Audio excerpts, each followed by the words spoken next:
Hi, welcome to Believe the Bible, where we believe the Bible 100%. We believe God's inerrant, infallible, preserved word in the English language is in the King James Bible. And with that said, today we want to thank God for His grace. That's the dispensation in which we live in. Even Paul says that. He says that in this dispensation of grace. Dispensation is not a foreign word. It's not a made-up word. It's been around for years. And it's a properly translated word from the original languages. You know, people look at the God of the Old Testament and as this big, heavy father who has a fist ready to slap his children and, making people suffer and killing people and all of this. And some of that is true, but God did it in His righteousness and in His love. But for us today, we're under grace, and grace is giving us something that we don't deserve. It's unmerited favor. It's giving us something that we don't work for, we don't earn, we don't deserve, but yet we benefit from it. That's what grace is. And by grace we are saved through faith, and it's not of ourselves. You cannot say that in the four gospel books. Jesus always required for them to do something.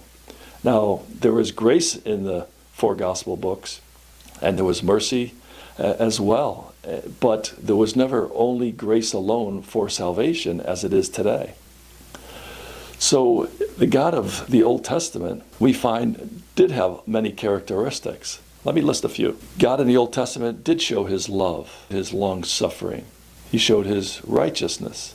He showed His mercy and His grace. But He also showed His justice, His judgment toward disobedience. If you're reading the Old Testament and you find that, oh yeah, God is wiping out people here and there and so forth, you have to go back to the beginning of what these people were doing. They were disobeying God, non-believers in God.